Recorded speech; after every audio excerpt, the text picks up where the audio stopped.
Okay, let's have a look at these then, buddy, okay? So, taking a look at your setup, I think it's hard to see tension, but that left-hand one, you do look a little bit kind of shrugged up with the shoulders and looking a bit tight and locked. So, just letting things relax. Now, this was your backswing before, okay?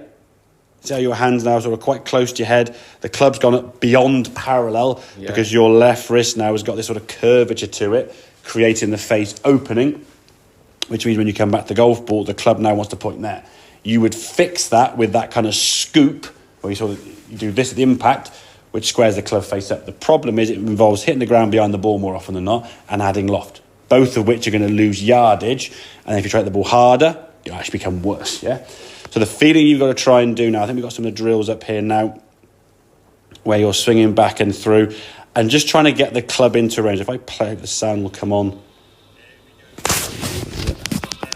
again, trying to stay as close to the range as we can. So, and we get and go. Much better, mate. Really? And the green one came in now. It didn't pick up the ball, unfortunately, but you can see when you this to me is practice, yeah? Up the top of the backswing, so you're keeping it in range there. You see the difference in the backswing position there now. This is a bit flatter. The club's gone nowhere near as far because of your range of motion being restricted by the flatter left wrist, okay?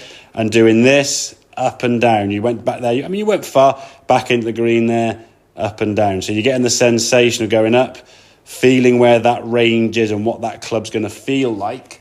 So you're going, okay, right, feel it. And again, when you're doing this, you're not looking at it. You are literally just feeling it. Obviously, when the noise was there, it gave you instant feedback as to whether you were doing it or not. People often go, oh, have a look at this. They start checking all this kind of stuff. If you're somebody who has to do it when you're looking at it, when it comes to playing a golf shot, what are you looking at? The ball or your hands? Yeah? If I said throw a ball, you wouldn't go and look at your hands, yeah? So you've got to get used to feeling the movement, okay?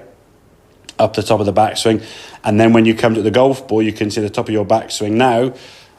Your hands are further from your head. You've got more depth. The left wrist now is flat, as we can see, okay? You're in that kind of just on the edge of the range there, but not too bad.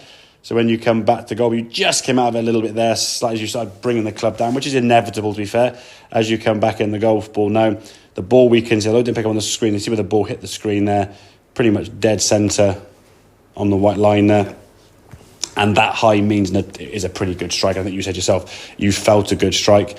And as you go through, we can see now where your left wrist was, +4, just about in the range. It could have gone a little bit more, but we're in a good spot, okay? Does that make sense? Yeah, it does, yeah. Excellent, good stuff. So I think from your point of view, it's practicing against the mirror or reflection, seeing what your wrist looks like. If your wrist is wide open, the club's wide open. And you get good at fixing that. The problem is you're not fixing the fault, you're just adding the fault to it. Hence the inconsistency. Yeah, when it's good, brilliant. When it's bad, oh dear. All right? Okay. Good man. Well done, buddy.